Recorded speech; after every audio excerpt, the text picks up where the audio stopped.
Having trouble understanding what's going on right now. Dad, this is Jacob, my boyfriend. No, it's not. I was bringing him over to meet Mom. No. I want to see the boyfriend, Can't breathe. please. Can I take this off now? Cal, what are you doing with the daughter that's grown up? I was 17. That's why we had to get married so young. That is something you should have told me. You never wanted me to talk about my children. I'm gonna go watch TV now. Yeah, that's fine, honey. Why don't you go do that? Yeah, can I come? No. So you guys like really know each other then? Oh, screw it. This is ridiculous. Oh, honey, he's really cute. No, he's not. I mean, look at you. Are you really a mother? I don't believe it, sister. All right. Let me get this straight. So you guys are a thing. You guys are a couple, right? You guys are together? Yeah, yes. No way. Break up right now. Daddy? Please don't call him that. Cal, that's not gonna happen. Then I will mess you up! Dad? Cal? Cal. Jessica? Bernie? Hold on. What actually I've shown you is an example of paralinguistics. Woo! Now, you might be wondering, what is paralinguistics? Hello everyone, this is our group number 2, and today we will be explaining to you and showing you examples of paralinguistics. Paul, we talking about you going off and laying up with another woman and bringing it home to me. That's what we talking about. We're not talking about no baseball. You're not listening to me. I'm trying to explain it to you the best way I know how. You're just mad his mom would rather sleep with Uncle Tommy than you. Well, that didn't work out, did it? I said we'd lose. You said we'll do that together, too. To understand what is What you want to going hear? on. Some sad story? You trying to feel sorry for me or I something? don't want to feel sorry for you. I want to understand Looking you. for tomorrow at 6:30 in the evening for Baltimore. Apparently it's going to save the world. Not sure how that could be true, but give me a moment. I've only been in the case for 8 seconds.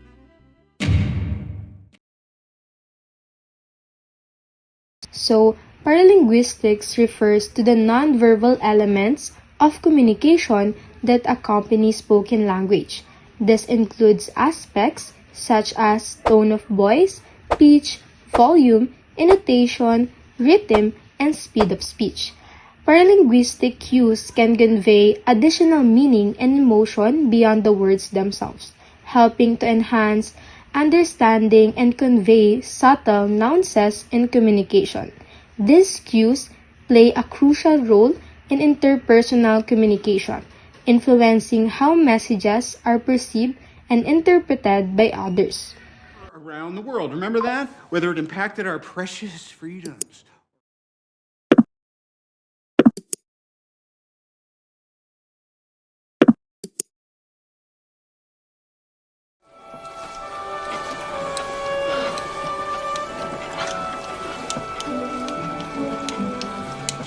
It's not much, but it's home. I think it's brilliant. Where have you been? Harry, how wonderful to see you, dear. Bed's empty, no note, car gone. You could have died. You could have been seen. Of course, I don't blame you, Harry, dear. They were starving him, Mum. There were bars on his window. Well, you best hope I don't put bars on your window, Ronald Weasley. Come on, Harry. Time for a spot of breakfast.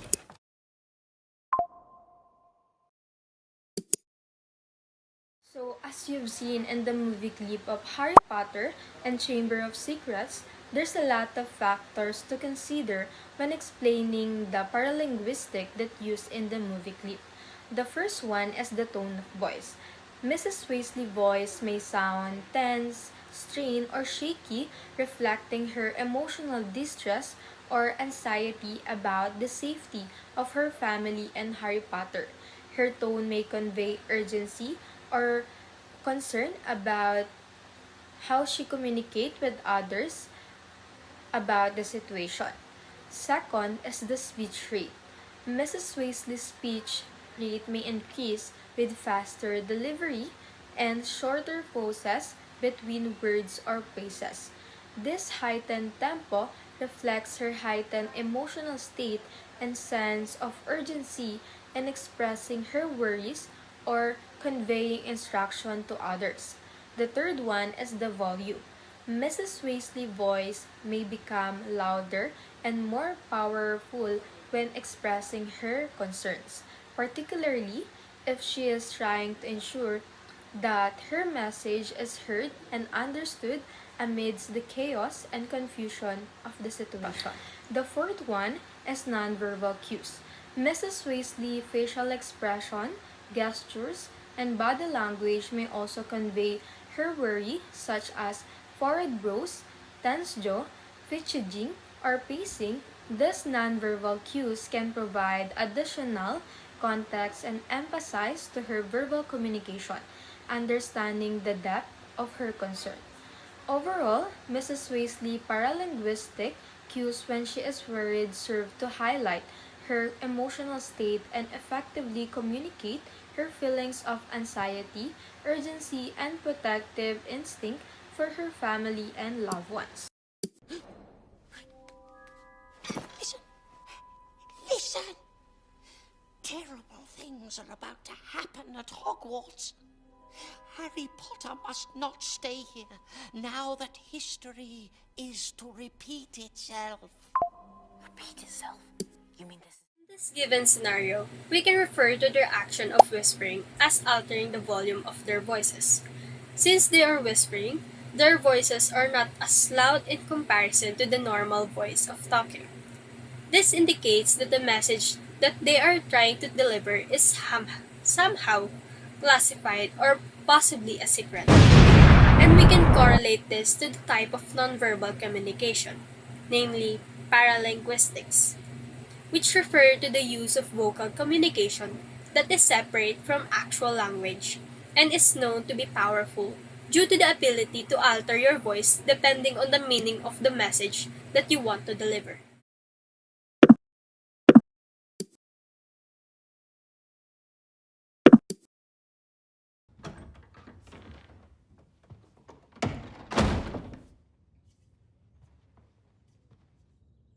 It's kind of you to come.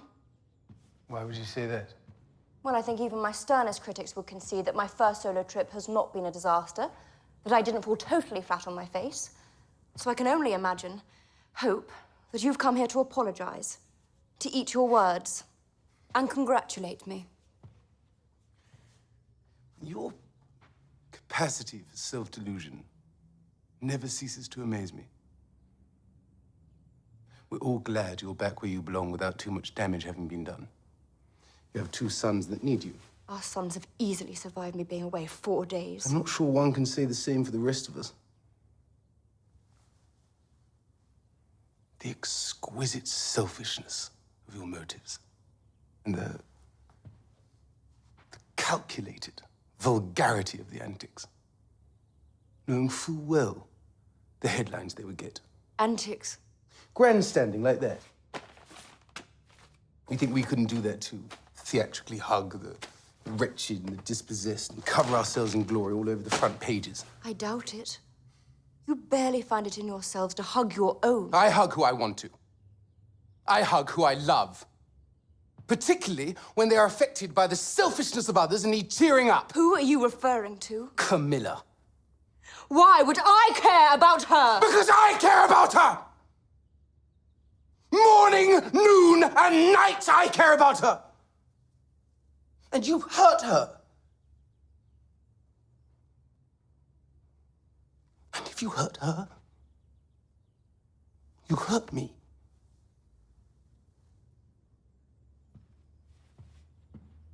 Camilla is who I want.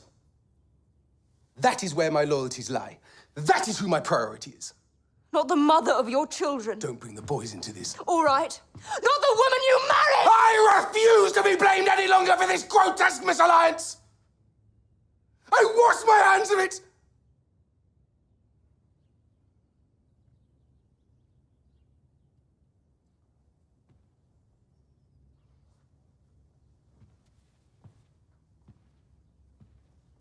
If you have a complaint about not being loved or appreciated in this marriage, I suggest you take it up with the people who arranged it.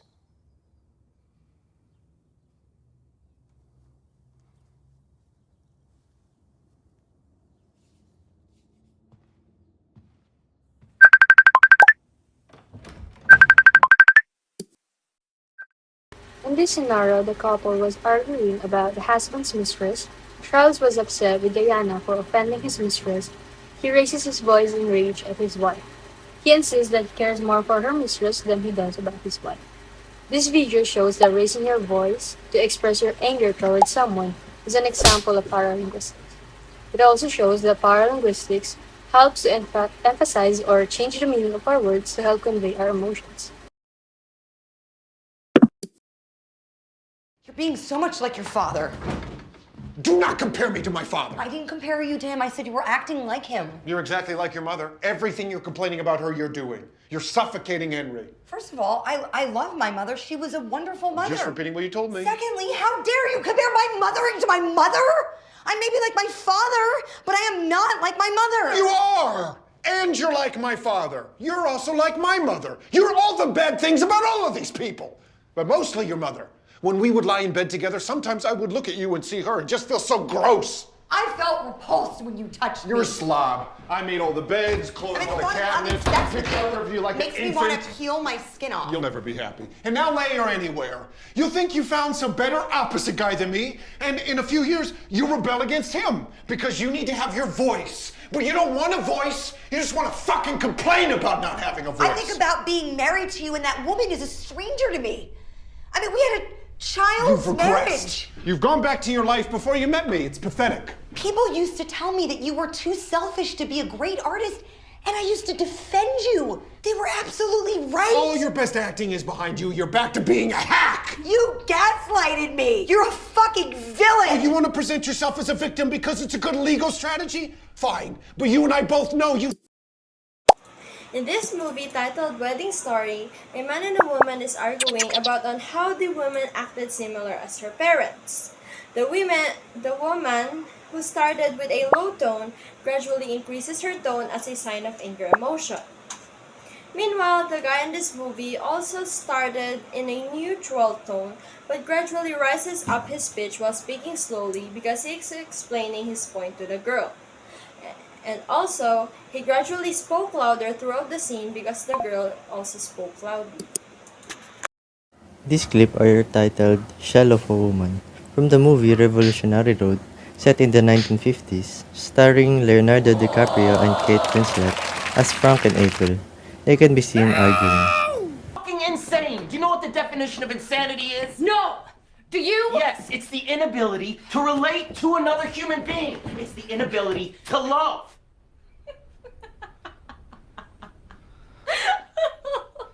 April.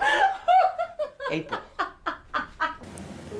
Frank is saying his explanation about April's insanity, her inability to love. Then April laughed very hard. Disregards the opinion or feelings towards him. April! April! This makes Frank very annoyed as he calls her name 3 times with a loud and stern voice. Oh, Frank, you really are a wonderful talker. If black could be made into white by talking, you'd be the man for the job. So now I'm crazy because I don't love you, right? Is that the point? No, wrong! You're not crazy, and you do love me. That's the point, April. But I don't. I hate you. You were just some boy who made me laugh at a party once, and now I loathe the sight of you. In fact, As Frank approaches April, she says that she doesn't love Frank. The way April said, I hate you, shows that she lost interest in him. if you come any closer, if you touch me or anything, I think I'll scream. Come on, stop this, April.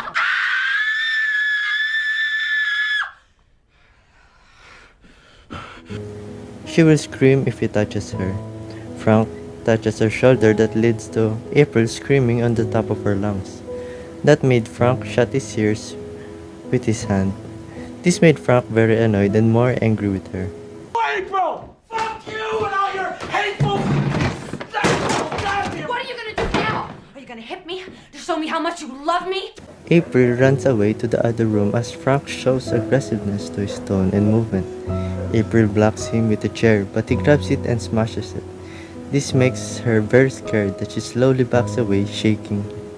trouble it would take to hit you. You're not worth the powder it would take to blow you up. You are an empty, hollow shell of a woman. I mean, what the hell are you doing in my house if you hate me so much? Why the hell are you married to me? What the hell are you doing carrying my child? I mean, why didn't you just get rid of it when you had the chance? Because listen to me. Frank slowly approaches her, showing his frustration and anger with a soft but serious voice, explaining how he loves her, marries her, lives in his house, and has a child in her belly. In this scene, when Frank said, "You are an empty, hollow shell of a woman," this shows the disappointment expression of Frank, the way he expresses his emotion, and how it shows how frustrated he is. Listen to me, I got news for you. I wish to God that you had. Frank said in the last part, with a disappointed expression on his face, that "I was the God that you had." And then Frank lives out of disappointment. On the other hand, in this scene, Well, I think this whole thing is about Knox getting ready to buy up one of those really big computers. Even bigger than the 500. Didn't I tell you about that? No. Why don't you tell me now?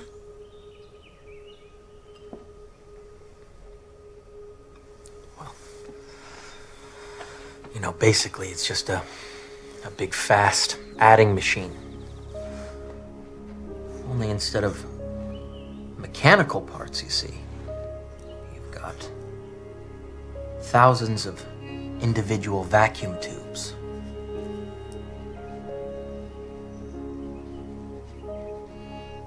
in this clip, April listens intently as Frank discusses the really big computers. While he doodled the company's dream on a piece of paper, his tone indicates a more energetic feel. But in April's case, you can see her looking at Frank with her mind troubled, the disturbance of her negative thoughts.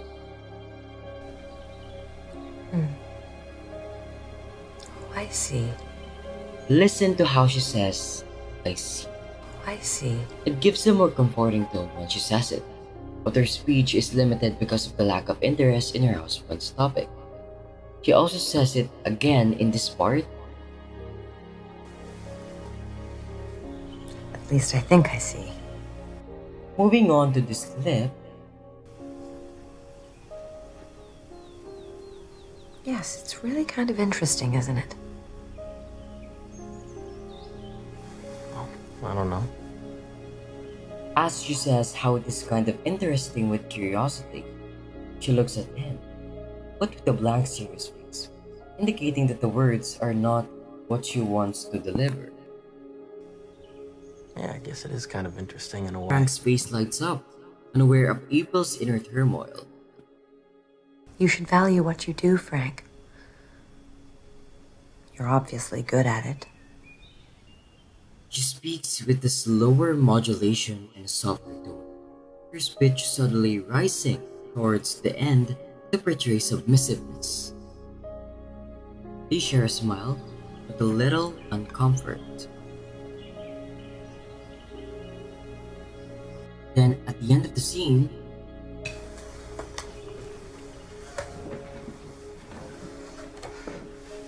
Listen though, April, this was really nice. I mean, it was a swell breakfast, really. I don't know when I've ever had a nicer breakfast.